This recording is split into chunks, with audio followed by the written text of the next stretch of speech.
Russia, a name that echoes with power, mystery, and contradiction. It is the world's largest country, stretching across 11 time zones, spanning forests, rivers, tundra, and steppe. It has given rise to emperors and revolutionaries, poets and tyrants, conquerors and visionaries. And yet, for much of its history, Russia has been both admired and feared, both respected and misunderstood. To tell the history of Russia is to tell the history of resilience. This is a land forged in extremes, of bitter winters and endless frontiers, of golden ages and catastrophic collapses, from its earliest roots among Slavic tribes and Viking adventurers, to the glittering courts of the czars, to the rise and fall of the Soviet Union. Russia's story is one of constant transformation. This is not a simple tale of one people or one ruler. It is the story of a civilization shaped by invasions and revolutions, by religion and ideology, by dreams of empire and the struggle for survival. It is a story that begins in the forests and rivers of medieval Kiev, passes through the fires of Mongol conquest, rises with the grandeur of Moscow, and erupts into a modern superpower. That changed the course of the 20th century. And so, as we set out on this journey, we ask, how did a collection of scattered tribes on the edge of Europe become one of the most powerful nations in history? How did Russia's past, with all its triumphs and tragedies, shape the world we live in today? This is the complete history of Russia. Imagine Europe in the early Middle Ages. To the west, the remnants of the Roman Empire still echoed in fading traditions, while new kingdoms of Franks, Goths, and Saxons grew out of the ashes. To the south, the Byzantine Empire stood tall, glittering in Constantinople, the great Christian heir of Rome. And far to the east lay vast forests, rivers, and steppes, an untamed land of endless winters and wide skies, inhabited by scattered tribes of Slavs, Finnic peoples, and steppe nomads. This was the land that would, in time, become Russia. But in the 9th century, it was no empire, no great kingdom, not even a unified nation. It was simply a frontier, raw, fragmented, and waiting for a story to unfold. That story begins with the Slavs, an Indo-European people, who had slowly spread out across Eastern Europe in the centuries after the fall of Rome. They were farmers and hunters, organized in small clans and tribes, living along rivers that connected them to trade routes stretching from the Baltic to the Black Sea. Yet for all their spread, the Slavs lacked central political organization. Their villages were self-sufficient, their loyalties local. They were people of the forest and the river, not yet a nation. And in a world where power meant armies and kings, this left them vulnerable. Enter the Varangians, Norse adventurers, traders, and raiders who sailed down from Scandinavia to Western Europe. These were the Vikings, scourge of monasteries and coasts, but to the east, they became something different. Not just raiders, but rulers. In Slavic lands, they were known as the Rus. They followed the great waterways, the Dnieper and the Volga, using their longships to connect the Baltic Sea with the Black Sea, and ultimately, with the rich markets of Byzantium. Furs, slaves, and honey flowed south. Gold, silks, and wine came north. Over time, these Norsemen settled, intermarried, and became part of the land they once raided. According to the primary chronicle, a medieval chronicle of the Rus, the local Slavs once invited the Varangian prince Rurik to rule over them, to bring order where there had been none. Whether legend or truth, Rurik and his dynasty became the founding rulers of what would be called the Kievan Rus, the first recognizable Russian state. From his seat in Novgorod, Rurik's successors expanded southward, eventually capturing the city of Kiev, which would become the heart of this new realm. Kiev was well positioned. It sat along the Dnieper River, a highway of trade linking the north with Byzantium. Whoever controlled Kiev controlled the flow of wealth and power. By the 10th century, Kiev had grown into a flourishing center of trade and politics. Its princes, still of Varangian blood, but increasingly Slavic in culture, expanded their authority over surrounding tribes. One of the most formidable was Prince Oleg, who in 907 led a daring campaign against Constantinople itself, forcing the Byzantine Empire to grant him a favorable trade treaty. This was no minor achievement. For a young and rising state to bend the mighty Byzantines to its will was a statement that the Rus had arrived on the stage of history. Yet it was not just conquest or trade that defined the growing Rus, it was also faith. In the late 10th century, Prince Vladimir of Kiev faced a question that would shape the destiny of his people, surrounded by great religious powers: Christian Byzantium, Islamic Khazars, and Jewish merchants. He sought a unifying faith for his realm. The chronicle tells a dramatic story. Envoys sent to study different religions returned with vivid reports. The Muslim faith, they claimed, was too restrictive, forbidding wine, which the Slavs loved. The Latin Christians seemed too austere, but in Constantinople, they had witnessed the splendor of the Hagia Sophia, its soaring dome and glittering mosaics. We no longer knew whether we were in heaven or on earth, they said. And so, in 988, Vladimir converted to Eastern Orthodox Christianity, marrying a Byzantine princess and baptizing his people in the Dnieper River. This was more than a religious choice. It tied the Rus to the cultural orbit of Byzantium, to its art, its architecture, its alphabet, its laws. It gave them a spiritual and cultural identity that would endure for 1,000 years, surviving Mongol invasions, czars, and communism. To this day, Russia's deep Orthodox tradition traces back to this single decision. With faith came flourishing culture. Kiev became a beacon of learning. With churches, monasteries, and schools, the Cathedral of St. Sophia rose with Byzantine domes, and chronicles began to be written in the Cyrillic script, adapted from the Greek alphabet. Trade continued to enrich the city, and for a time, the Kievan Rus seemed destined to become a lasting power of Europe. But the story of Russia has always been one of extremes, of rise and fall, of splendor and catastrophe. By the 12th century, Kiev's power began to wane. Succession disputes among princes fractured the realm into smaller principalities. Novgorod, Vladimir, Suzdal, Galicia. Trade routes shifted, reducing Kiev's central role. The once mighty state, born of Viking adventurers and Slavic tribes, began to crumble under the weight of internal division. And then came the storm from the east. In the 13th century, the Mongols swept across the steppes, unstoppable in their ferocity. Cities burned, populations were slaughtered or enslaved. The great city of Kiev was sacked in 1240, left in ruins. For 2 centuries, the Rus would live under what they called the Tatar yoke, paying tribute to Mongol Khans, their princes humbled, their freedom crushed. And yet, even in the shadow of the Mongols, the seeds of the future were taking root. For in the forests of the north, far from the Mongol highways, a new power was quietly rising. The city of Moscow, and it was there that the next great chapter of Russia's story would unfold. In the early 13th century, the people of Rus lived in a network of fragmented principalities, each ruled by local princes who often quarreled as much with one another as they did with outside threats. The once glittering capital of Kievan Rus, Kiev, had already begun to decline. Trade routes shifted, rival centers emerged, and the unity that once bound the Rus together under Christianity had given way to fractious independence. This fragmentation left them vulnerable. And far away, on the endless steppes of Central Asia, a storm was gathering. One that would sweep across Eurasia and change the destiny of Russia forever. That storm was the Mongol Empire. Under the brilliant and ruthless leadership of Genghis Khan and his successors, the Mongols created the largest contiguous empire the world has ever seen. They were masters of mobility and psychological warfare, striking terror long before their horsemen appeared on the horizon. Their empire stretched from China to the Caspian Sea, and in 1237, their gaze turned toward the forests and rivers of Rus. The invasion began with devastating speed. Prince after prince underestimated the threat, imagining the Mongols to be just another nomadic raiding party. But these were no ordinary raiders. They were disciplined, coordinated, and led by generals who had perfected the art of siege warfare. Ryazan was the first major city to fall. Contemporary accounts tell of slaughter on an unimaginable scale, with the population either massacred or enslaved. From there, the Mongols moved relentlessly westward. Moscow, then a small wooden outpost along the Moskva River, was burned to the ground. Vladimir, the great city of the northeast, was besieged and destroyed.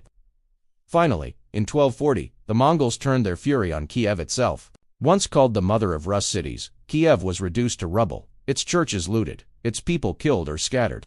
Chroniclers wrote that only a handful of buildings remained standing, and the city that had once been the jewel of Eastern Europe became a ruin. The Mongol conquest of Rus was brutal, but it was not complete annihilation. The princes were allowed to keep their thrones, but only as vassals. They were forced to pay heavy tribute to the Khans of the Golden Horde, the Mongol state that ruled over Russia from its capital on the lower Volga River. For nearly 2.5 centuries, the Rus lived under this Mongol yoke. What did the yoke mean in practice? First, it meant submission. Princes had to travel to the horde's capital, Sarai, to receive a patent of authority, or yarlik, from the Khan himself. Without it, they could not rule. Tribute had to be collected and delivered regularly. Grain, silver, livestock, and slaves were demanded. Those who resisted faced swift and merciless punishment. Mongol armies would descend, torching cities, enslaving populations, and reminding the Rus of who truly held power. Yet the Mongol rule was also indirect. The Khans did not attempt to replace Slavic culture or Christianity with their own traditions. They were pragmatic conquerors, more interested in wealth and obedience than in assimilation. The Orthodox Church, in particular, was allowed to thrive. This tolerance was not born of kindness, but of calculation. The church served as a stabilizing force, soothing the people and reinforcing submission. In time, the church's prestige would only grow, positioning it as a cornerstone of Russian identity, even under foreign domination. For everyday people, however, life under the Mongols was harsh.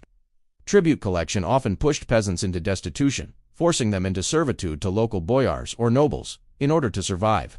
Raids continued to terrorize borderlands, and the constant threat of violence cast a shadow over daily existence. Yet paradoxically, Mongol rule also opened Russia to the wider world. The Pax Mongolica, the enforced peace across the Mongol Empire, connected trade routes from Europe to China.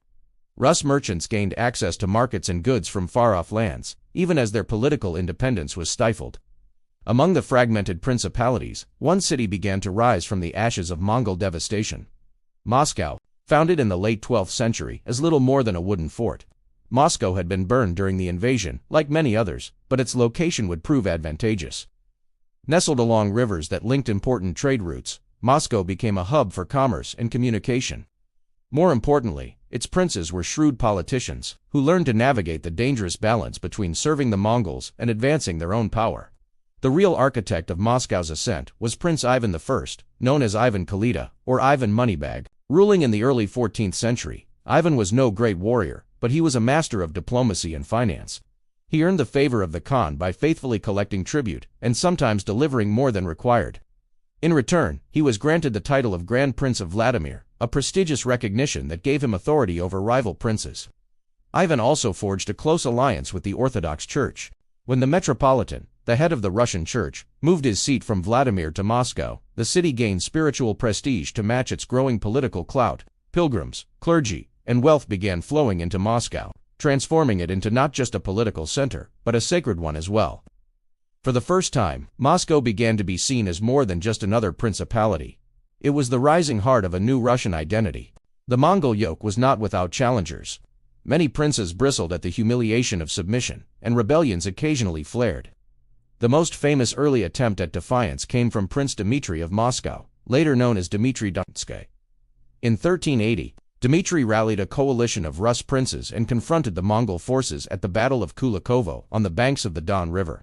The battle was fierce, and though the Mongols were not completely expelled, Dmitry's victory was celebrated as a turning point. For the first time, the Rus had shown that the Mongols could be defeated in open combat. The victory became a symbol of hope, a seed of future independence. Still, the Mongols soon returned with reinforcements, sacking Moscow in revenge. True liberation would not come for another century. As time passed, the Mongol grip weakened, internal divisions fractured the Golden Horde, and new powers began to rise on its borders. Meanwhile, Moscow steadily consolidated its strength. By the 15th century, under the rule of Ivan III, known as Ivan the Great, Moscow openly challenged Mongol authority. In 1480, at the standoff, known as the Great Stand on the Ugra River, the armies of Moscow and the Golden Horde faced each other without battle. The Mongols eventually withdrew, effectively ending their domination over Russia. The fall of the Mongol yoke did not erase its impact. Centuries of tribute and subjugation had left deep scars on Russian society. Some historians argue that the autocratic tendencies of later Russian rulers were shaped in part by Mongol political culture, with its emphasis on absolute authority and centralized power. Others emphasize the resilience forged during those dark centuries, resilience that allowed Moscow to emerge stronger than ever. What is clear is that the Mongol invasion changed the trajectory of Russian history. Kiev's decline made way for Moscow's rise. The Orthodox Church emerged as a unifying force, and the lessons learned under foreign domination prepared Russia for its next chapter. One in which Moscow would no longer serve an overlord, but would instead begin to build an empire of its own. By the dawn of the 16th century, Moscow was not just another principality, it was the capital of a new state, one that would soon call itself Russia. The princes of Moscow, now styling themselves as Tsars, inherited not only the legacy of Rus, but also the mantle of empire. The shadow of the Mongols had finally lifted, and in its place, a new power was rising. When the Mongol yoke finally loosened in the late 15th century, Moscow did not simply step out from the shadows, it strode boldly onto the stage of history. The once fragmented land of the Rus was beginning to coalesce into something greater, a centralized state. Forged in hardship, defined by faith, and steered by ambitious rulers who believed destiny itself had chosen them to lead. This transformation from a collection of squabbling principalities into a rising empire would not be easy, nor would it be free of bloodshed. But it was in this crucible that the idea of Russia vast, powerful, and ruled by an unchallengeable autocrat, was born. The figure most associated with this dramatic shift was Ivan III. Remembered by history as Ivan the Great, ruling from 1462 to 1505, he more than doubled the territory of Moscow's principality. Through careful wars, strategic marriages, and the absorption of weaker neighbors, Ivan consolidated lands that had once been scattered and vulnerable. He refused to pay tribute to the Mongols, and his defiance culminated in the standoff at the Ugra River in 1480, where Mongol domination over Russia effectively ended without a pitched battle. From that moment, Ivan was not just a prince among many. He was the ruler of an independent state, but Ivan's ambitions went beyond political unification. He sought to elevate Moscow into a capital worthy of its growing power. To do this, he borrowed both from Western Europe and from the legacy of Byzantium. Ivan married Sophia Polyologina, the niece of the last Byzantine emperor, Constantine She. With this marriage, he claimed for Moscow the mantle of the fallen Byzantine Empire.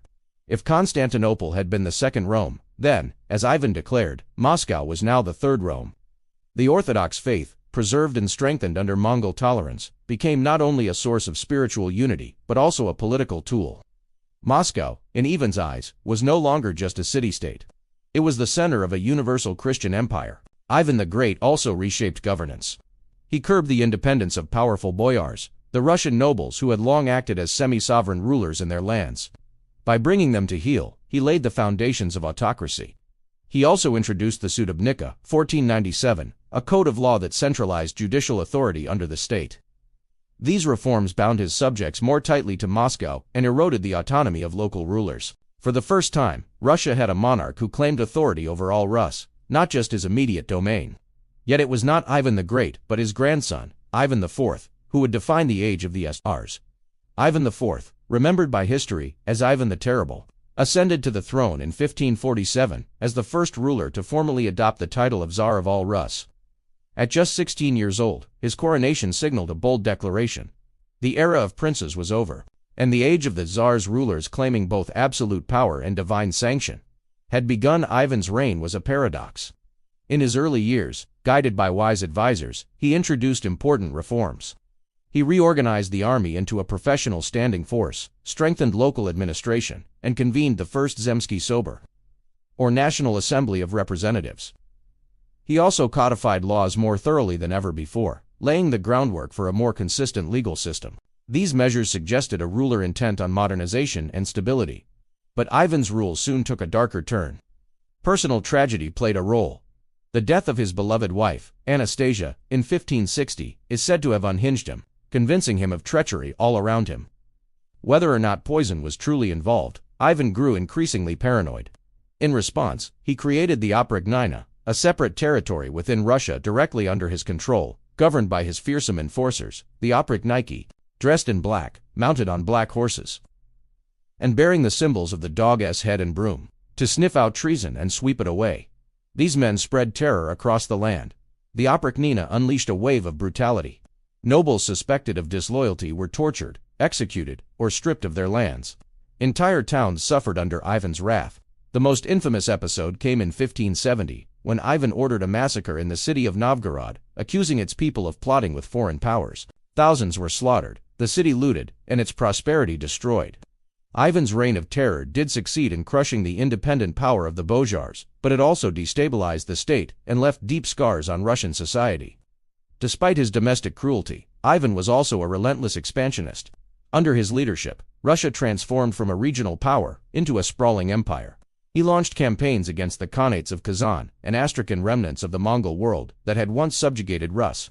After bloody wars, both fell under his control, extending Russia's reach down the Volga River and opening new trade routes. The conquest of Kazan in 1552 was especially celebrated. It marked the symbolic revenge of the Rus against their former oppressors.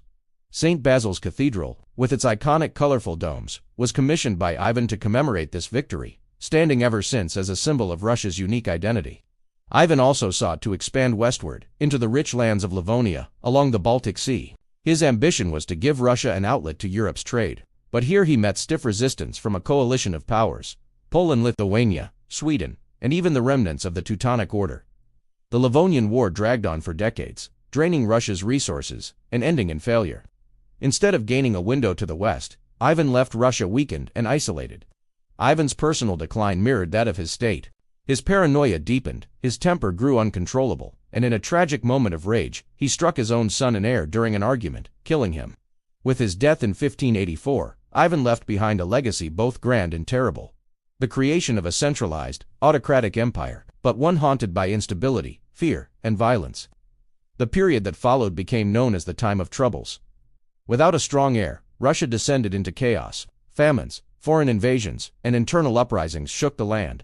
Pretenders to the throne, known as the false Dimitris, claimed legitimacy and plunged the nation deeper into crisis. Polish forces even occupied Moscow for a time, threatening to dismantle the fragile state Ivan had built. It was only through the rallying of patriotic militias, led by figures like Kuzma Menin and Prince Dmitry Pisarsky, that Russia expelled the invaders and restored order. In 1613, a new dynasty was chosen to bring stability, the Romanov. Beginning with the young Michael Romanov, this dynasty would rule Russia for more than 300 years. They inherited the autocratic traditions of the Tsars, but they also presided over the expansion of Russia into a true empire, one that would stretch across continents and rival the greatest powers of the world. Looking back, the age of the early Tsars was formative. It was a time of unification and expansion, but also of terror and upheaval. Ivan the Great had freed Russia from foreign domination and given it a vision of imperial destiny. Ivan the Terrible had taken that vision and imprinted it with fire and blood, shaping the character of Russian autocracy for centuries to come. Together, their reigns marked the birth of a new force in Eurasian history, the Russian Empire. And though the Mongol yoke was gone, its lessons lingered: autocracy, centralization, the intertwining of faith and state power. All of these features, hardened under Ivan's rule, would define Russia's path. The land that had once been fractured principalities was now a single, immense, and ambitious state, ready to claim its place on the global stage. The year was 1613, and Russia was on the brink of collapse. The Time of Troubles had torn the country apart. Foreign armies had marched through its cities, impostors had claimed the throne, famine had killed countless peasants, and the once proud Muscovite state seemed ready to vanish. Yet out of this chaos, a new dynasty emerged. The Romanovs. It was a family that would rule Russia for more than 300 years, guiding it from a fractured medieval kingdom into one of the largest empires the world had ever known. The Romanovs began with a compromise. After the Poles were expelled from Moscow, the Zemsky Sober, the great council of nobles, clergy, and townsmen gathered to elect a new czar. They chose a boy, 16-year-old Mikhail Romanov. His father was a prominent churchman, his family tied by blood to the old Rurik dynasty, and, most importantly, he was young and pliable. A blank slate for Russia's weary elites to project their hopes upon. Mikhail's reign would not be glorious, but it would be stabilizing. He restored a semblance of order, rebuilt the state, and laid the foundations for a dynasty that would expand Russia's power to unimaginable heights. Mikhail was succeeded by his son Alexei, a devout ruler whose reign brought both reform and conflict. Under Alexei, Russia began to modernize its army along European lines, introducing new weapons and drill methods. Yet this period was also one of religious upheaval. Patriarch Nikon, seeking to bring the Russian Orthodox Church into closer alignment with Greek practices, launched reforms in the 1650s. Many believers resisted, splitting the church into old believers and reformers. This schism would echo across Russian society for centuries, leaving scars of distrust and persecution. It was also under Alexei that Russia began to push its borders outward once again. The Cossacks, fiercely independent warrior communities of the southern steppes, played a key role in this expansion. When Bohdan Khmelnytsky, leader of the Ukrainian Cossacks, rebelled against Polish rule, he placed himself under the protection of the Tsar. In 1654, Ukraine was formally united with Russia, though the union would spark centuries of conflict between Poles, Ukrainians, and Russians alike. At the same time, Russia pushed eastward across the vastness of Siberia, sending explorers and fur traders deep into the forests and rivers, reaching as far as the Pacific Ocean. The empire was awakening. When Alexei died, his throne passed to his sickly son Fyodor, and then to his other children. The succession was complicated, marked by rivalries between powerful Bojar families and the influence of the Miloslavsky and Narishkin clans. Eventually, two brothers, Ivan V and Peter I, were named joint rulers, though the true power rested with their sister, Sophia, who served as regent. But Peter was no ordinary boy. Even in his youth, he showed a restless energy, a fascination with ships, cannons, and all things military. When he finally seized power for himself in 1689, Russia would never be the same. Peter I, known to history as Peter the Great, was one of the most transformative figures in Russia's long story. Towering in height, with a commanding presence, Peter was determined to drag Russia into the modern age, whether it wanted to come or not. He believed that his nation, isolated and backward compared to the great powers of Europe, could only survive by adopting Western technology, ideas, and culture. His reforms would reshape Russian society from top to bottom. Peter began with the military. He created a standing army, trained and equipped along European lines, and he built a navy from scratch, something Russia had never truly possessed. Obsessed with shipbuilding, Peter even traveled to the Netherlands and England in disguise, working in shipyards to learn the craft with his own hands. Back in Russia, he ordered the construction of fleets on the Baltic and Caspian seas, determined to make Russia a maritime power. But Peter's reforms went far beyond the military. He reorganized the government, creating new administrative departments known as colleges, and placed the church firmly under state control. He introduced Western clothing, shaved the traditional beards of his courtiers, and encouraged European manners at court. He founded schools of mathematics, navigation, and engineering, seeking to cultivate a new educated elite. And in 1703, he built a brand new capital on the marshes of the Neva River, St. Petersburg. Designed to be Russia's window to the west, it was a city of stone palaces and wide boulevards, a symbol of Peter's determination to make Russia part of Europe. Yet Peter's modernization came at a brutal cost. His wars were constant and devastating. The most important was the Great Northern War 1700–1721 against Sweden. At the start of the conflict, Sweden was a formidable power, ruling much of Scandinavia and the Baltic. But Peter, through persistence, reform, and sheer force of will, turned the tide. The decisive victory at Poltava in 1709 broke Sweden's dominance, and by war's end, Russia had secured access to the Baltic Sea and recognition as a great European power. Peter had placed Russia firmly on the map, but his methods, harsh taxation, forced labor, and ruthless suppression of dissent, left deep resentments. Peter died in 1725, leaving no clear heir. His successors struggled to live up to his legacy, and the 18th century saw a period of palace intrigue, coups, and short reigns. Yet one figure would rise above the chaos to leave an indelible mark. Catherine II, better known as Catherine the Great. Catherine was not Russian by birth. She was a German princess, married into the Romanov family. But after her unpopular husband, Peter III, alienated the nobility with his erratic rule, Catherine staged a coup in 1762 and seized the throne. Unlike many before her, she ruled with intelligence, charisma, and ambition. Catherine embraced the ideas of the Enlightenment, corresponding with philosophers like Voltaire and Diderot. She sought to portray herself as both a modernizer and an absolute monarch, balancing reform with autocracy. Under Catherine, Russia expanded to its greatest territorial extent yet. She pushed south against the Ottoman Empire, securing Crimea and access to the Black Sea, where new naval bases were built. She turned westward as well, participating in the partitions of Poland that erased that nation from the map for over a century. By the end of her reign, Russia had become one of the dominant powers of Europe, stretching from the Baltic to the Black Sea, from Poland to Siberia. Catherine also sought to reform Russia's administration and society. She reorganized provincial government, codified laws, and encouraged economic development. She promoted education, founding schools for girls and establishing the Smolny Institute, the first state-funded higher education institution for women in Europe. She encouraged art and culture, transforming St. Petersburg into a vibrant intellectual center. Yet she was also pragmatic, unwilling to risk her throne by challenging the nobility too far. When peasant uprisings erupted, most notably the massive Pugachev rebellion in the 1770s, Catherine responded with brutal force, crushing the revolt and reinforcing serfdom rather than abolishing it. By the time Catherine died in 1796, Russia was a true empire. Vast, powerful, and feared, but it was also an empire of contradictions. Its rulers embraced European ideas, yet its people remained bound by medieval institutions like serfdom. Its cities glittered with palaces, yet its countryside groaned under the weight of poverty. The Romanovs had built a colossus, but one with feet of clay. The legacy of the Romanov dynasty in this era was clear: expansion, modernization, and the assertion of Russia as a great power. From Mikhail's tentative restoration, to Peter's thunderous reforms, and Catherine's imperial triumphs, the 17th and 18th centuries transformed Russia from a fragile kingdom into a European empire. Yet beneath the surface, tensions simmered. The peasants remained oppressed, the nobility guarded its privileges, and the seeds of future upheaval were quietly taking root. The Romanovs had built their empire on strength, ambition, and autocracy. In the centuries to come, these very foundations would be tested in wars, revolutions, and the relentless march of history. For now, however, Russia stood triumphant, a vast empire that had risen from the ashes of the time of troubles to claim its place among the great powers of the world.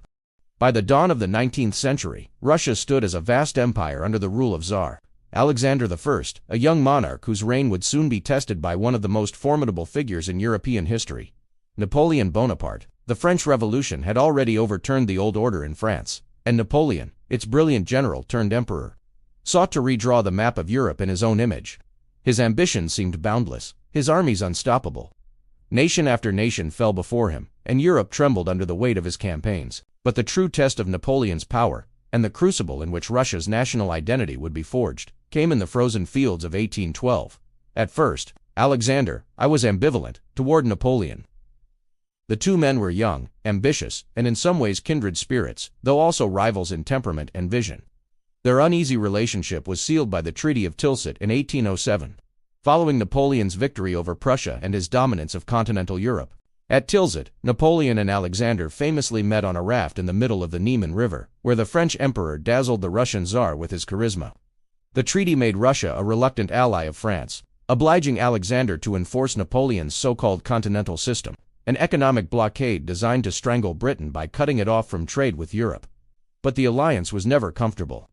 Russia's economy relied heavily on trade with Britain, and the blockade hurt Russian merchants, landowners, and peasants alike. At the same time, Napoleon's reorganization of Europe, creating satellite kingdoms, dethroning monarchs, and carving new borders, clashed with Alexander's sense of dignity and Russia's imperial interests. Tensions simmered beneath the surface, and by the early 1810s, the fragile friendship had unraveled. By 1812, war was inevitable. Napoleon, frustrated by Russia's refusal to fully comply with the blockade and eager to bring the Tsar to heel, assembled the largest army Europe had ever seen. The grandeur, numbering over 600,000 men drawn from across the French Empire and its allies. It was a multinational force that stretched from the Atlantic to the Rhine. Napoleon believed that a decisive blow, a lightning strike to Moscow, would force Alexander to surrender. He was confident, perhaps overconfident, that his genius and the sheer size of his army would overwhelm Russian resistance. The Russian strategy, however, was very different. General Mikhail Kutuzov and other commanders knew they could not defeat Napoleon in a single pitched battle. Instead, they relied on the vastness of their land, the depth of their resources, and the ferocity of their climate. The Russian armies retreated deeper into the heart of the empire, avoiding annihilation while scorching the earth behind them. Villages were burned, fields destroyed, and supplies denied to the invaders. It was a deliberate strategy of attrition. Bleed the enemy, not with a single sword thrust, but with countless small cuts, until the invincible Grand found itself starving, exhausted, and far from home. Still, there were battles. Brutal, bloody clashes that tested both armies to their limits. The most famous came at Borodino, just 70 miles west of Moscow, in September 1812. Here, Napoleon faced Kutuzov in what would become one of the bloodiest single-day battles of the Napoleonic Wars. Cannon fire thundered across the fields. Musket volleys tore through ranks, and bayonet charges surged back and forth. The fighting was savage, with neither side willing to yield. By nightfall, the battlefield was strewn with the bodies of nearly 70,000 men. Napoleon had technically won the field, but it was a hollow victory. The Russians had not been destroyed, and the road to Moscow lay open, but at a terrible cost. Napoleon entered Moscow later that month, expecting a formal surrender. Instead, he found a city eerily empty. The population had largely fled, and soon, fires broke out across the city. Whether set deliberately by Russian arsonists or accidentally by looters, the flames consumed much of Moscow, denying Napoleon the winter quarters and supplies he so desperately needed. The French emperor waited for weeks, hoping Alexander would sue for peace. But the Tsar remained defiant, refusing to negotiate. "I will not make peace while a single armed enemy remains on Russian soil," Alexander declared. With supplies dwindling and winter approaching, Napoleon had no choice but to order a retreat. What followed was one of the greatest disasters in military history. Le Grande, once the most formidable force in Europe, was reduced to a shattered remnant as it staggered back across the Russian plains. Starvation, disease, exhaustion, and relentless Russian attacks decimated the retreating army. Of the more than 600,000 men who had crossed into Russia in the summer, fewer than 100,000 made it out alive. Napoleon himself narrowly escaped, racing back to Paris to preserve his throne. The 1812 campaign was not just a Russian victory, it was a turning point for Europe. Napoleon's aura of invincibility was shattered, and the myth of French dominance began to crumble. For Russia, it was a triumph that echoed far beyond the battlefield. The war had united the Russian people, nobles and peasants alike.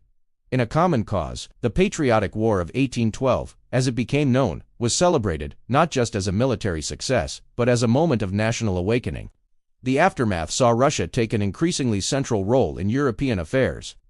Russian armies, now emboldened, joined the coalition that pursued Napoleon across Europe. In 1814, they marched triumphantly into Paris, an event that symbolized the shift in power from west to east. Alexander I emerged as one of the architects of the post-war order, helping to redraw Europe at the Congress of Vienna in 1815. Russia's prestige soared, and for a time, the empire seemed to stand as the guardian of legitimacy and stability on the continent. Yet the victory also had deeper, longer-lasting effects within Russia itself. The war had stirred a sense of patriotism that transcended class divisions, planting the seeds of a national identity rooted in resilience, sacrifice, and unity against foreign invaders. The image of the Russian soldier, enduring hardship for the motherland, became a symbol that would be invoked time and again in the centuries to come. The Orthodox Church, too, played a central role, framing the war as a holy struggle and reinforcing the idea of Russia as a unique civilization, distinct from and morally superior to the decadent West. At the same time, the exposure of Russian officers and elites to Europe during the campaigns sparked new currents of thought.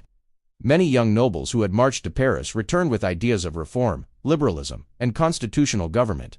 They admired Western institutions and wondered why Russia remained bound by autocracy and serfdom.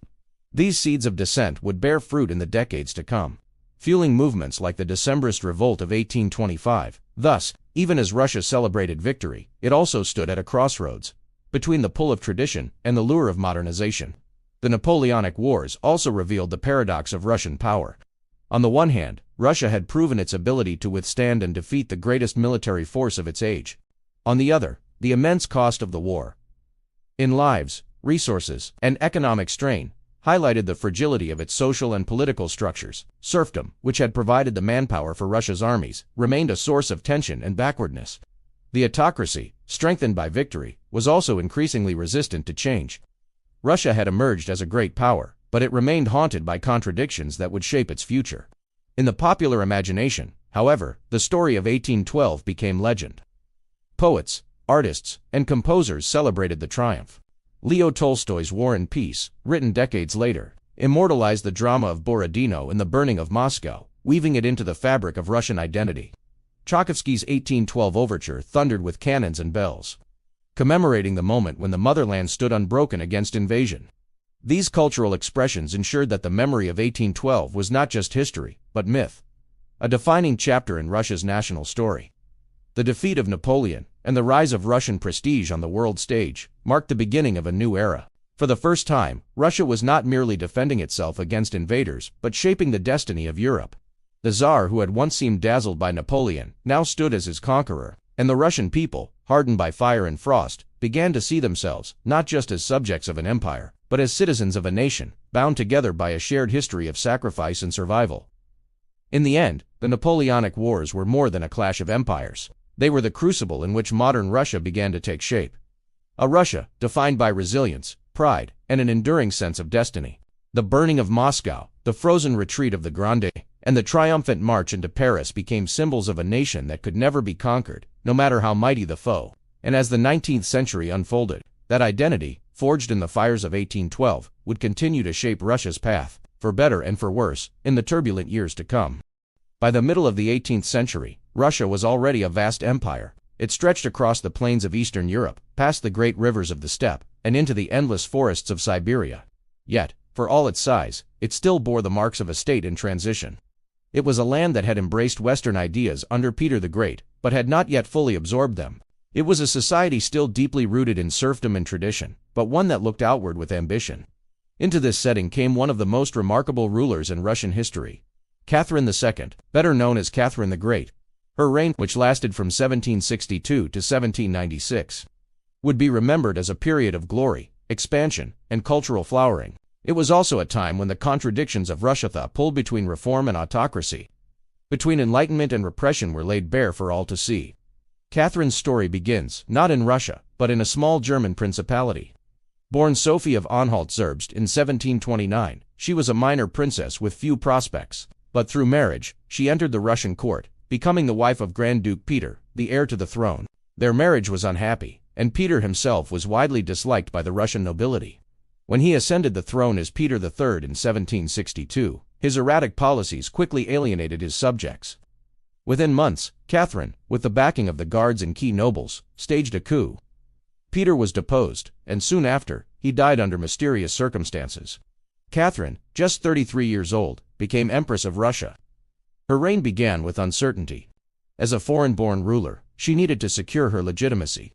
She did so with remarkable skill, presenting herself as both a true Russian sovereign and a champion of reform. Catherine carefully cultivated the image of a ruler who combined firmness with intelligence, and she soon won the admiration of her subjects. One of the most striking aspects of Catherine's reign was her embrace of the Enlightenment. She corresponded with leading thinkers of the age, men like Voltaire and Diderot, and saw herself as part of the great European intellectual movement. She read widely, absorbed new ideas, and even drafted plans for reforming Russia's laws. In 1767, she convened a commission to modernize the legal code. Presenting her own set of guiding principles, known as the Nakas, or instruction, it drew heavily on Enlightenment philosophy, calling for equality before the law and condemning torture. Yet, the reality of Russian society limited what Catherine could achieve. Serfdom, the system that bound peasants to the land, remained the backbone of the empire. The nobility, on whom Catherine relied for support, had no interest in undermining their privileges. When peasant unrest grew, Catherine sided with the landowners, strengthening rather than weakening their control. This contradiction between enlightened ideals and autocratic reality defined much of her rule. Despite these tensions, Catherine achieved remarkable successes. She expanded Russia's borders to an unprecedented degree. Through a series of wars with the Ottoman Empire, she secured access to the Black Sea, long a dream of Russian rulers. The annexation of Crimea in 1783 gave Russia a warm water port and cemented its presence in southern Europe. At the same time, Catherine participated in the partitions of Poland, alongside Austria and Prussia. By the end of her reign, much of Poland's territory had been absorbed into the Russian Empire, pushing its western frontier deep into Central Europe. These conquests transformed Russia into a true great power of Europe. No longer a distant semi-Asian state, it was now fully part of the European balance of power. Catherine's armies were respected, her diplomats active, and her empire feared. Foreign visitors to her court marveled at the grandeur of St. Petersburg and the sophistication of Russian society under her patronage. Catherine also presided over a cultural renaissance. The Russian Enlightenment blossomed during her reign, with new institutions of education, art, and science. She founded the Smolny Institute, the first state school for women in Russia, reflecting her interest in education. She sponsored artists, writers, and architects, transforming St. Petersburg into a glittering capital. The Hermitage, now one of the world's great museums, began as Catherine's personal collection of art. Filled with treasures she acquired from across Europe, yet beneath this brilliance lay deep problems. The empire's vast peasant population remained in poverty, bound to their masters by serfdom. Discontent simmered, and in 1773, it erupted in the form of the Pugachev Rebellion. Yemelyan Pugachev, a former soldier, claimed to be the rightful czar, and rallied tens of thousands of peasants, Cossacks, and disaffected groups against the state. The rebellion spread across the Volga region, threatening the very stability of Catherine's rule. For a time, it seemed as if Pugachev might succeed. Villages rose in revolt, noble estates were burned, and government forces struggled to respond. But ultimately, the rebellion was crushed. Pugachev was captured and executed, and Catherine emerged stronger than before. Yet the rebellion left a lasting mark on her. It convinced her that reform from above was safer than revolution from below, and it hardened her stance toward the peasants. In foreign affairs, Catherine's reign was marked by ambition and confidence. She envisioned Russia not only as a European power, but also as a force in global politics. Her navy sailed into the Mediterranean, her diplomats maneuvered at European courts, and her armies pushed the empire's frontiers ever outward. By the end of her rule, Russia had become one of the largest and most influential states in the world. Catherine's personal life was the subject of endless gossip, both in her time and after. She was known for her intelligence, charm, and energy, but also for her numerous romantic liaisons. Far from undermining her rule, these relationships often strengthened it, as many of her favorites were loyal supporters who played important roles in her government. By the time of her death in 1796, Catherine the Great had transformed Russia. She had expanded its borders, modernized its administration, and nurtured its culture. Under her, Russia stood at the height of its imperial glory, yet the contradictions of her reign between reform and repression, enlightenment and autocracy would continue to shape the country's destiny. Catherine remains a figure of fascination. To some, she was the very embodiment of enlightened absolutism, a ruler who sought to govern with reason and vision. To others, she was a pragmatist, more concerned with power than principle. In truth, she was both. Her reign was a blend of idealism and realism, of brilliance and compromise. What cannot be denied is that under Catherine the Great, Russia became something it had never been before. Not just a vast empire on the edge of Europe, but one of the great powers of the world. Her legacy was one of ambition and grandeur, and her influence would be felt long after her death. As Russia entered the 19th century, poised between glory and upheaval. As the 19th century unfolded, Russia stood as one of the largest empires the world had ever seen. Its lands stretched from the frozen shores of the Arctic Ocean to the warm waters of the Black Sea, from the plains of Poland to the mountains of the Caucasus, and across the vastness of Siberia to the Pacific Ocean. On maps, Russia appeared mighty, unshakable, and eternal. But beneath this surface, deep cracks were beginning to form. This was the century when Russia's contradictions grew sharper. It was a land of glittering palaces and impoverished villages, of intellectual ferment and heavy censorship, of industrial ambition and rural stagnation. At its heart lay a system that was both the strength and the weakness of the empire. Serfdom. Millions of peasants were tied to the estates of noble landowners, bound by laws that gave them little freedom. In many ways, they lived lives not so different from their medieval ancestors. And yet, they were subjects of a state that sought to stand shoulder to shoulder with modern Europe. The early decades of the century revealed the difficulties of maintaining this balance. In 1812, Russia had faced one of the greatest threats in its history: Napoleon's invasion. The French army swept across Europe and entered the Russian heartland. But in the face of this danger, Russia's resilience shone through. The burning of Moscow, the long retreat, and the brutal Russian winter destroyed Napoleon's army. Victory over France made Russia a leading power in Europe, and Tsar Alexander I stood at the Congress of Vienna in 1815 as one of the arbiters of the continent's future. Yet triumph abroad did not resolve the tensions at home. The years after 1815 saw increasing discontent among segments of Russian society. Young officers who had marched across Europe came home with new ideas. They had seen constitutions, parliaments, and civic freedoms in Western lands. Back in Russia, they returned to autocracy and censorship. Many of them began to question whether the empire could continue unchanged. In December 1825, their frustration erupted. A group of officers, known as the Decembrists, attempted to stage an uprising in St. Petersburg. They hoped to force reforms, perhaps even to limit the power of the Tsar. But their revolt was poorly organized and quickly suppressed. The new Tsar, Nicholas I, responded with harshness. He executed leaders, exiled many others, and vowed to stamp out revolutionary ideas. Nicholas I became known as the Iron Tsar, ruling with a doctrine of autocracy, orthodoxy, and nationalism. He strengthened the secret police, censored books and newspapers, and insisted that Russia's path was distinct from that of Western Europe. Yet while Nicholas kept a tight grip on society, he could not stop the changes that were sweeping across the continent. Industry was transforming nations, railways and factories were multiplying, and political movements were challenging old regimes. For Russia, the real test came in the Crimean War of 1853 to 1856. Confronted by Britain, France, and the Ottoman Empire, Russia discovered the limits of its power. Its armies were vast, but poorly equipped. Its industry was weak, its transportation inadequate. The war ended in defeat, and the illusion of Russia's invincibility was shattered. Out of this humiliation came a recognition that change was necessary. When Tsar Alexander II took the throne in 1855, he embarked on a program of reforms that would earn him the title of the Tsar Liberator. Chief among these was the emancipation of the serfs in 1861. For centuries, peasants had been bound to the land, unable to leave their villages or choose their own destinies. With a single decree, Alexander declared them free. The emancipation was one of the most important events in Russian history. Millions of people gained legal freedom, but the reality was complicated. The peasants were required to make redemption payments for the land they received, often burdening them with heavy debts. Landowners, too, felt cheated by the terms. Instead of harmony, emancipation created new tensions. Nevertheless, Alexander II pushed ahead with further reforms. He modernized the legal system, introduced local self-government in the form of the zemstvos, and encouraged limited industrial development. Railways began to spread, connecting distant provinces to the centers of trade and administration. Russia was slowly entering the modern age, but reform carried risks. The more Russia opened itself to change, the more radical ideas began to circulate. Intellectuals debated socialism, anarchism, and nationalism. Revolutionary groups formed, determined to overthrow autocracy altogether. Among them were the populists, who looked to the peasants as the soul of Russia, and the more radical revolutionaries, who believed only violence could bring change. The Tsar's efforts at reform were met with both hope and frustration. To some, he had gone too far. To others, not nearly far enough. In 1881, the contradiction came to a bloody end when Alexander II was assassinated by members of the revolutionary group, People will. His death shocked the empire. His son, Alexander III, turned sharply away from reform, embracing a policy of repression and nationalism.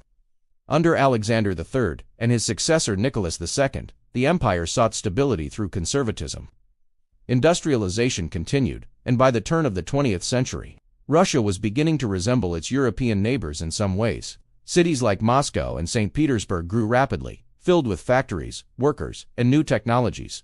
Railways stretched across the empire, most famously the Trans-Siberian Railway, linking Moscow to Vladivostok on the Pacific. But modernization only deepened social strains. The industrial working class endured harsh conditions, low wages, and long hours. Peasants, though legally free, still lived in poverty. Radical movements gained strength, spreading among workers, students, and intellectuals. The empire's many nationalities, Poles, Finns, Ukrainians, Armenians, and others demanded greater autonomy. These pressures exploded in the early years of the 20th century. In 1904, Russia went to war with Japan, expecting an easy victory. Instead, it suffered a humiliating defeat. The Russo-Japanese War exposed the weakness of the empire's military and government. It was the first time in modern history that an Asian power had defeated a European one, and it sent shockwaves across the globe. The defeat fed growing unrest at home. In 1905, protests erupted in St. Petersburg when workers marched to present a petition to the Tsar. They hoped for reforms, better working conditions, and more freedom. Instead, soldiers opened fire on the crowd. The massacre, remembered as Bloody Sunday, ignited a revolution. Strikes, protests, and uprisings spread across the empire. In the face of crisis, Nicholas II reluctantly granted concessions. He allowed the creation of the Duma, a parliament meant to give the people a voice. For the first time, Russia had a form of representative government. Yet the Tsar remained unwilling to share real power. The Duma was limited, often dissolved when it challenged the throne, and the autocracy endured. Still, the events of 1905 marked a turning point. They revealed the fragility of the empire, the power of popular movements, and the growing gap between ruler and ruled. Russia entered the new century as a nation full of potential, but also full of danger. The Tsarist Empire stood at a crossroads. Its leaders clung to autocracy, but its society demanded change. Its armies were vast, but often unprepared. Its people were restless, and its borders stretched thin. The crisis of the 19th century had not been resolved, it had only been postponed. In this period, Russia seemed like a giant with feet of clay impressive from a distance, yet unstable at its core. The question was no longer whether change would come, but when, and at what cost. And so, as the 20th century dawned, the empire of the Tsars stood on the edge of a new and tumultuous era, one that would sweep away centuries of tradition and replace them with something entirely different. The opening years of the 20th century were turbulent ones for Russia. The empire had survived the crisis of 1905, but only just. The creation of the Duma had offered a small taste of reform, yet real power remained firmly in the hands of the Tsar. Nicholas II continued to rule with an almost medieval sense of divine authority, even as the world around him moved quickly into modernity. It was an age of contradictions. Russia had railways that spanned thousands of miles, yet millions of peasants still lived in wooden huts without electricity. Great cities like St. Petersburg boasted glittering theaters and universities, yet in their backstreets workers toiled long hours in crowded factories. Writers and artists such as Tolstoy, Chekhov, and Stravinsky revealed the depth of Russian culture. Yet censorship and repression stifled political life. The empire seemed poised between two worlds, one foot in tradition, the other in modernity. The strains of this uneasy balance grew heavier as Russia entered the First World War. In 1914, when the conflict broke out, patriotic enthusiasm surged across the empire. Soldiers marched off to battle with songs and banners, confident that Russia, with its vast manpower, would triumph. For a time, unity seemed possible, but the war soon revealed Russia's weaknesses. Its armies were immense, but poorly supplied. Soldiers went into battle without rifles, expected to pick them up from fallen comrades. Ammunition was scarce, logistics chaotic, and leadership often incompetent. The German war machine inflicted crushing defeats, most notably at the Battle of Tannenberg in 1914, where tens of thousands of Russian troops were lost. As the war dragged on, the cost became unbearable. Millions of men were killed or wounded. Villages were emptied of their young men. Food shortages grew severe, cities faced hunger, and inflation eroded wages. The empire's transportation system buckled under the strain. Ordinary Russians, once hopeful, became increasingly resentful. The Tsar himself made a fateful decision. In 1915, Nicholas II took personal command of the army. He believed it was his duty, as a monarch, to lead his soldiers, but by doing so, he tied his personal reputation to the fortunes of the war. Each defeat was now his defeat. At the same time, his absence from the capital left the government in disarray.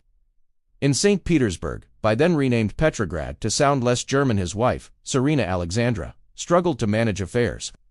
Distrusted for her German origins, she relied heavily on the mysterious figure of Grigory Rasputin, a wandering holy man who claimed to heal her hemophiliac son. Rasputin's influence at court became notorious, and rumors swirled of corruption, immorality, and incompetence. To the public, the monarchy appeared out of touch, almost decadent, while soldiers and workers suffered. By the winter of 1916-1917, tensions had reached a breaking point. Strikes, shortages, and unrest filled the cities. On the 23rd of February 1917, a protest began in Petrograd, sparked by bread shortages. What began as a demonstration soon grew into a mass movement.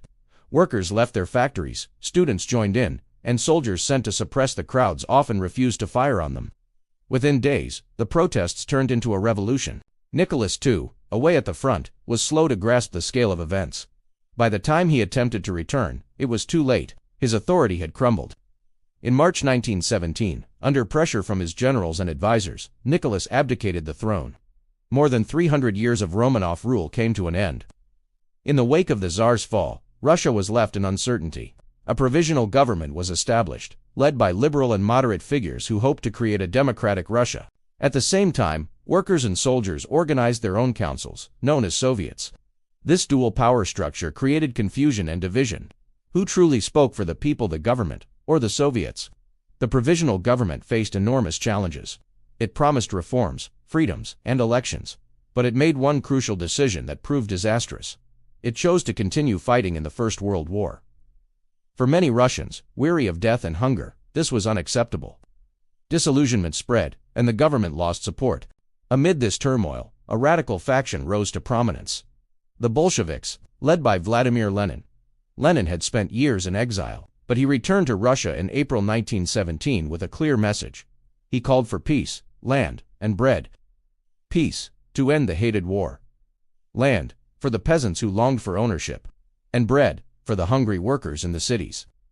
Lenin's speeches electrified audiences. The Bolsheviks, once a small and radical group, grew rapidly in influence. They gained support in the Soviets, especially in Petrograd, where workers and soldiers increasingly turned to their promises. By the summer, the situation grew more chaotic. The provisional government struggled to maintain order. Armed uprisings broke out, only to be suppressed. In August, a general named Kornilov attempted to march on Petrograd, hoping to restore discipline through force, but his coup failed, and the government appeared weaker than ever. In this vacuum of authority, the Bolsheviks prepared to act. In October 1917, they launched their decisive move. On a stormy night, Bolshevik forces seized key points in Petrograd, bridges, railway stations, and government offices. The Winter Palace, seat of the provisional government, was taken almost without resistance. Power passed into the hands of the Soviets, now dominated by Lenin's followers. The October Revolution had succeeded.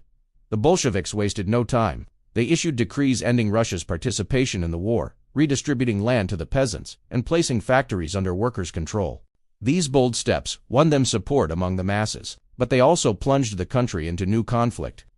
Not everyone accepted Bolshevik rule. Monarchists, liberals, and moderate socialists resisted. Soon, Russia was engulfed in a brutal civil war. On one side were the Reds, the Bolsheviks, and their supporters. On the other were the Whites, a diverse coalition of opponents, supported at times by foreign powers who feared the spread of revolution. The Civil War, which raged from 1918 to 1921, was one of the bloodiest chapters in Russian history. Entire regions were torn apart. Armies swept back and forth across the countryside, leaving devastation in their wake. Cities suffered famine, villages were burned, and millions perished. The Bolsheviks proved ruthless in securing victory. They built the Red Army under the leadership of Leon Trotsky, a brilliant organizer and commander. Discipline was enforced with severity, and loyalty was demanded at all costs. At the same time, the Bolsheviks used terror against their enemies, establishing the Cheka, a secret police force that hunted down opposition. One of the most symbolic acts of this period was the execution of Nicholas II and his family in 1918. To the Bolsheviks, the Romanovs represented the old regime, and their death signaled the final end of monarchy in Russia. To many others, it was a shocking and tragic moment, a reminder of how far the revolution had gone. Despite fierce resistance, the Bolsheviks gradually triumphed. By 1921, the Red Army had defeated most of its enemies. The Soviet state emerged, scarred but victorious, yet the cost was immense. Russia's economy lay in ruins. Famine stalked the land, claiming millions of lives. Industry was shattered, and trade collapsed. Faced with this devastation, Lenin introduced a new policy. The New Economic Policy, or NEP. It allowed a limited return to private trade and small-scale enterprise, hoping to revive the economy while keeping political power in Bolshevik hands. For a time, it brought stability, and the new Soviet state began to recover. In 1922, the Union of Soviet Socialist Republics, or USSR, was formally established. It was a new kind of state, founded not on monarchy or nationalism, but on ideology. The Soviet Union declared itself the first socialist country in the world, dedicated to building a society without classes or exploitation. To its supporters, it was a beacon of hope, proof that a new order was possible. To its enemies, it was a threat, a challenge to the established order of nations. Either way, its emergence marked a turning point in world history. Russia, once the empire of the Tsars, had been remade through revolution and civil war. A new experiment in human society had begun, one that would shape the 20th century in profound and lasting ways. When the Soviet Union emerged from the storms of revolution and civil war in the early 1920s, it was a nation both triumphant and broken. The Bolsheviks had secured power, but at a staggering cost. Cities lay in ruins, railways had been torn apart, fields stood barren, and famine had claimed millions of lives. The new state was fragile, uncertain, and surrounded by suspicion. Few could have imagined that within just a few decades, this war-ravaged land would rise to become one of the two great superpowers of the world. The story of this transformation begins with Joseph Stalin. After Lenin's death in 1924, a struggle erupted among the Bolshevik leadership. On one side stood Leon Trotsky, the brilliant commander of the Red Army, who envisioned a permanent revolution spreading across the globe. On the other stood Stalin, the party's general secretary, a man less dazzling but more methodical, determined to build socialism in one country.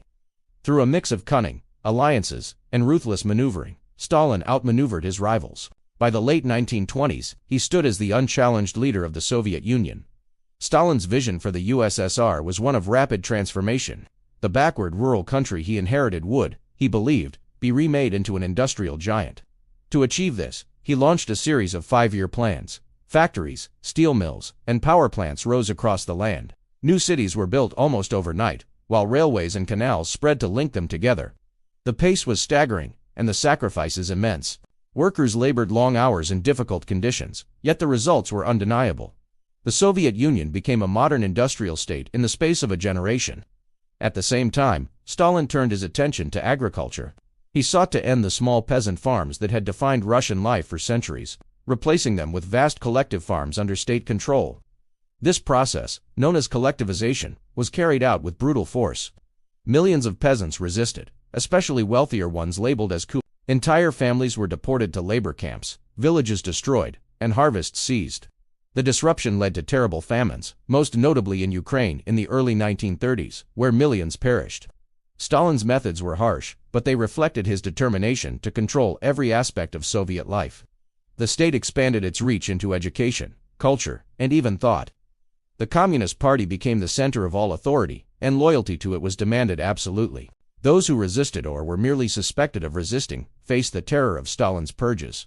During the Great Purge of the 1930s, countless officials, generals, and ordinary citizens were arrested, imprisoned, or executed. Show trials were staged, confessions extracted under torture, and fear spread through every level of society. No one felt safe, and suspicion became a way of life. The Gulag system of labor camps expanded, filling remote regions of Siberia with prisoners who worked under brutal conditions. And yet, alongside the fear and repression, there was also a sense of pride and achievement. Soviet propaganda celebrated the construction of dams, factories, and railways. Workers were hailed as heroes, scientists and engineers, as pioneers of a new world. Children grew up reciting slogans of progress, their schools teaching them that they were building not just a country, but a future for all humanity. This future was soon tested in the crucible of war. In 1941, Nazi Germany launched Operation Barbarossa, the largest invasion in history, sending millions of soldiers across the Soviet border. The attack caught the USSR by surprise. Whole armies were encircled, cities fell, and by the end of the year, German forces had reached the gates of Moscow. For many, it seemed the Soviet Union might collapse, but Stalin and his people refused to yield. Factories were dismantled and moved east, beyond the reach of German bombers.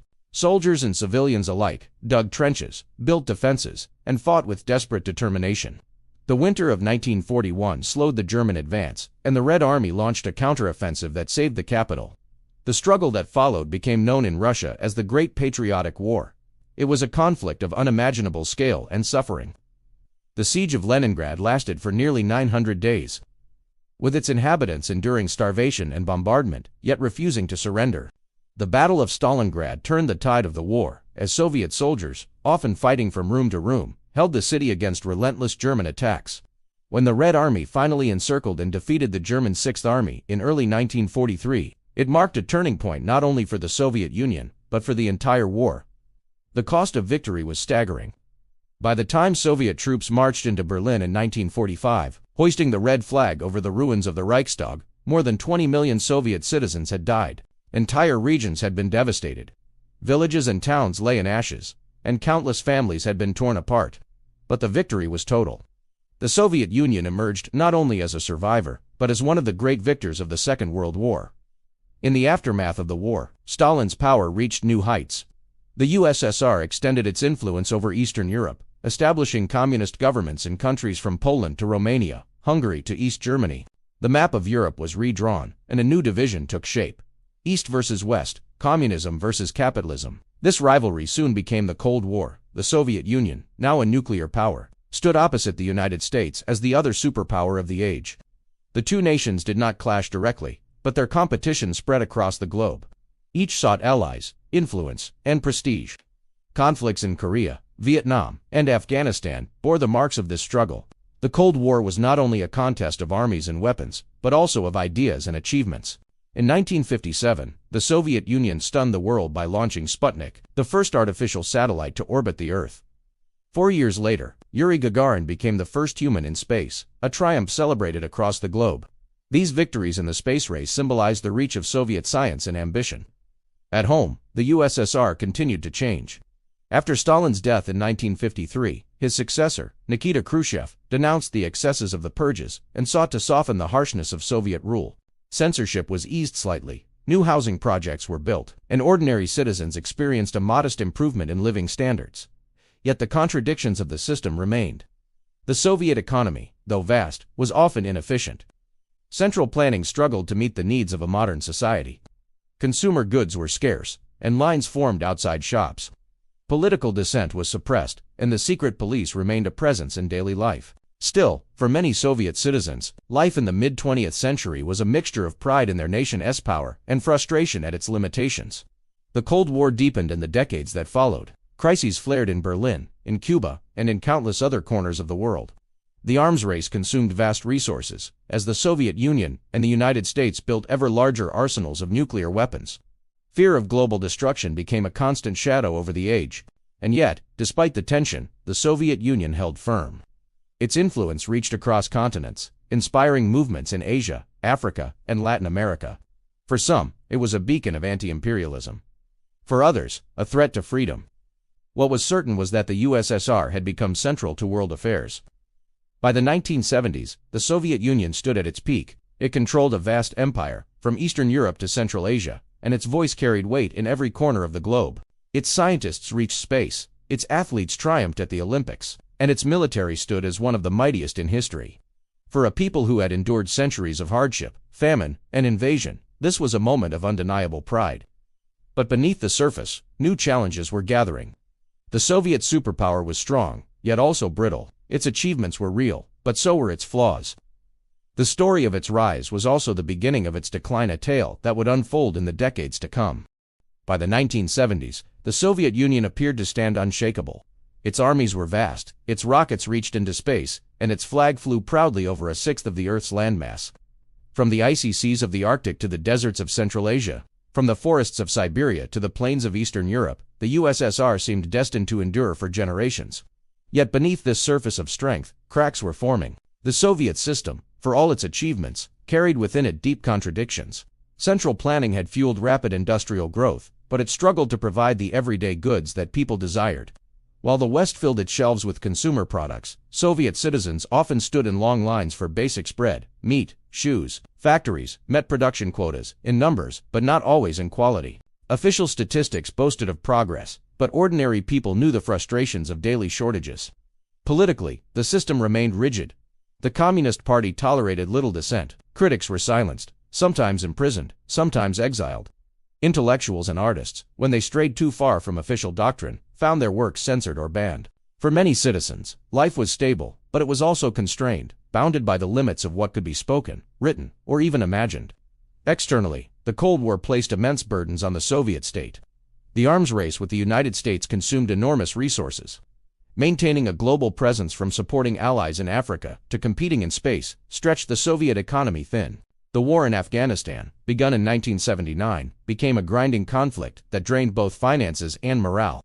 What was meant to be a brief intervention stretched into a decade-long struggle, often compared to America's own war in Vietnam.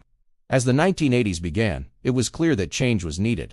Into this moment stepped a new leader, Mikhail Gorbachev, young, energetic, and unusually open-minded. Gorbachev recognized that the Soviet Union could not continue on its current path. He introduced reforms under two famous banners: perestroika, or restructuring, and glasnost, or openness. Perestroika sought to revive the stagnant economy by allowing limited market mechanisms and encouraging efficiency. Glasnost aimed to loosen the tight grip on information, permitting freer discussion, criticism, and debate.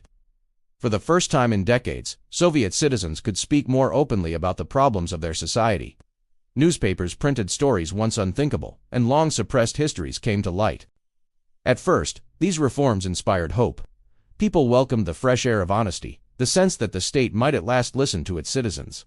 But glasnost also unleashed pent-up frustrations. Criticism of the party grew louder.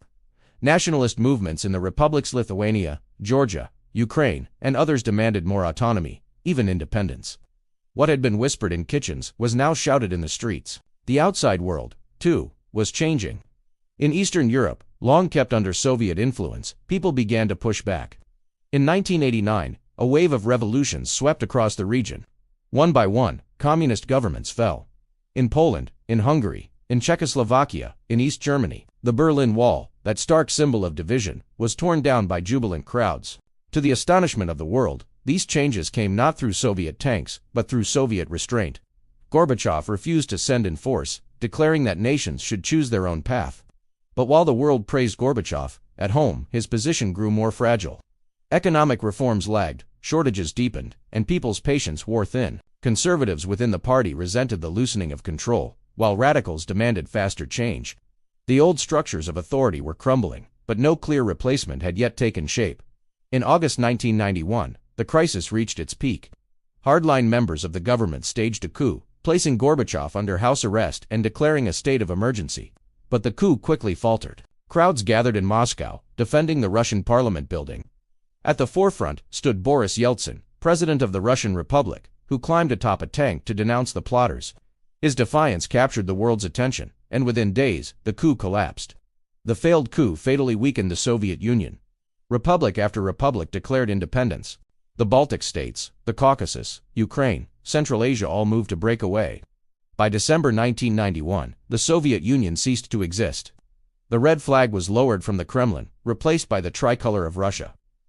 After nearly 70 years, the world's first socialist state had dissolved. For ordinary Russians, the collapse brought both liberation and uncertainty. The old system of control was gone, but so too was its stability.